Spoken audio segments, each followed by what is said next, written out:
ನೋಡಿ ಬೆಂಗಳೂರಿನ ಜನ ಇನ್ನು ಮುಂದೆ BMTC ಬಸ್ಸಲ್ಲಿ ಪ್ರಯಾಣ ಬೆಳೆಸಬೇಕು ಅಂತಂದ್ರೆ ಹುಷಾರಾಗಿರಿ. ಯಾಕೆ ಗೊತ್ತಾ? ಅದಕ್ಕೆ ಕಾರಣ ಇದೆ ನೋಡಿ. BMTC ಬಸ್ ಪ್ರಯಾಣಿಕರೇ ಹುಷಾರ್. ಇನ್ನು ಮುಂದೆ ಈ BMTCಯಲ್ಲಿ ಹೋಗೋಕ್ಕೂ ಮುನ್ನ ಎಚ್ಚರಿಕೆಂದಿರಿ. ಯಾಕೆ ಎಚ್ಚರಿಸ್ತಾ ಇದ್ದೀವಿ ಅಂತಂದ್ರೆ ಜನರು ಈ BMTCಯಲ್ಲಿ ಪ್ರಯಾಣ ಮಾಡೋದು ಸೇಫ್ ಇಲ್ವಾ ಅನ್ನೋ ಪ್ರಶ್ನೆ ಮೂಡಿಬಿಡುತ್ತೆ. ನಾನೀಗ ತೋರಿಸೋ ಸ್ಟೋರಿ ನೋಡಿದ್ರೆ ಯಾವ್ಯಾವುದೋ ಅಲ್ಲ ನಟ್ಟು ಬೋಲ್ಟು ಮಾಡೋದು. ಈ BMTC ಬಸ್ಸು ಅದನ್ನು ನಟ್ಟು ಬೋಲ್ಟು ಸರಿ ಮಾಡಬೇಕು. ಚಲಿಸ್ತಾ ಇದ್ದಾಗಲೇ ಬಸ್ನ ಟೈರ್ ಕಳಚಿ ಬಿದ್ದುಬಿಡುತ್ತೆ. ಇದಾಗಿದ್ದು ಆರೋಗ್ಯ ಸೌಧ ಸರ್ಕಲ್ ಬಳಿ ನೋಡಿ, ಅಲ್ಲಿ CCTV ವಿಜುವಲ್ಸ್ನ ದೃಶ್ಯಾವಳಿ ಇದು. ಚಲಿಸ್ತಾ ಇತ್ತು ಬಸ್ಸು, ಇದ್ದಕ್ಕಿದ್ದಂಗೆ ಹಿಂದ್ಗಡೆ ಟೈರ್ ಕಳಚಿ ಬಿದ್ದುಬಿಡುತ್ತೆ. ಇದ್ರದ್ದು ನಟ್ಟು ಬೋಲ್ಟು ಸರಿ ಇಲ್ಲ ಈ BMTC ಬಸ್ತು. ಅದರ ದೃಶ್ಯ ಪವರ್ ಟಿವಿಯಲ್ಲಿ ಎಕ್ಸ್ಕ್ಲೂಸಿವ್ ಆಗಿ ಗಮನಿಸ್ತಾ ಇದ್ದೀರಿ ನೋಡಿ. ಅಲ್ಲಿನ CCTVಯಲ್ಲಿ ಸೆರೆ ಆಯಿತು.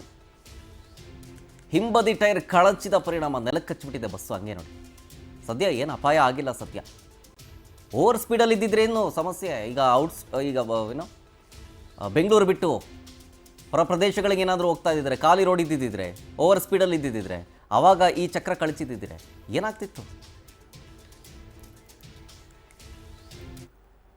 ನೋಡಿ. ಇದೇ ವಿಚಾರಕ್ಕೆ ಸಂಬಂಧಪಟ್ಟಂತೆ ಅಂದರೆ ಚಲಿಸ್ತಾ ಇದ್ದ BMTC ಬಸ್ ಟೈರು ಕಳಚಿ ಬಿತ್ತಲ್ಲ, ಈ ಪ್ರಕರಣ ವಿಚಾರಕ್ಕೆ ಸಂಬಂಧಪಟ್ಟಂತೆ ಸಾರಿಗೆ ಸಚಿವರು ರಿಯಾಕ್ಟ್ ಮಾಡಿದ್ದಾರೆ. ರಾಮಲಿಂಗಾರೆಡ್ಡಿ ಅವರು ಈ ಕೂಡಲೇ MD ಜೊತೆ ಮಾತಾಡ್ತೀನಿ, ಇದ್ರ ಬಗ್ಗೆ ಡಿಪೋ ಮ್ಯಾನೇಜರಿಂದ ಮಾಹಿತಿಗೆ ಸೂಚನೆ ಕೊಟ್ಟಿದ್ದೀನಿ.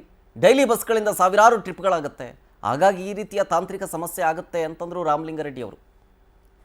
92,000 ಒಂದು ದಿನಕ್ಕೆ 54,000 ಟ್ರಿಪ್ಸ್ ಇರುತ್ತೆ. ಎಷ್ಟು? 6,500 ಬಸ್ ಇದೆ, 54,000 ಟ್ರಿಪ್ಸ್ ಇರುತ್ತೆ. ಕರ್ನಾಟಕ ರಾಜ್ಯದಲ್ಲಿ 1,92,000 ಟ್ರಿಪ್ಸ್ ಇರುತ್ತೆ. ಎಷ್ಟು? 1,92,000 ಟ್ರಿಪ್ಸ್ ಇರುತ್ತೆ. ಇಲ್ಲಿ BMTC ಒಂದರಲ್ಲೇ 54,000 ಟ್ರಿಪ್ಸ್ ಇರುತ್ತೆ. ಒಂದೊಂದು ಬಸ್ಸಲ್ಲಿ ಕೆಲವು ಸಂದರ್ಭದಲ್ಲಿ ನಮ್ಮ ವರ್ಕ್ಶಾಪಿಂದ ಆ ಬಸ್ ಆಚೆ ಹೋಗೋವಾಗ ಕರೆಕ್ಟಾಗಿ ಕಂಡೀಷನ್ ಇದ್ರೇ ಆಚೆ ಕಳಿಸೋದು. ಕೆಲವು ಸಂದರ್ಭದಲ್ಲಿ ಸಣ್ಣ ಪುಟ್ಟ ನ್ಯೂನತೆಗಳು ಆಗಿರ್ಬೋದು, ಇಲ್ಲ ಅಂತ ನಾನು ಹೇಳೋದಿಲ್ಲ. ಆದರೆ ಬಸ್ ಆಚೆ ಹೋಗೋಕ್ಕೆ ಮುಂಚೆ ಕಂಡೀಷನ್ ಆಗಿದೆಯೋ ಇಲ್ಲ ಅಂತ ನೋಡೇ ಕಳಿಸೋದು. ಇನ್ನೊಮ್ಮೆ ನಾನು MD ಅವ್ರಿಗೆ ಹೇಳಿ ಈ ರೀತಿ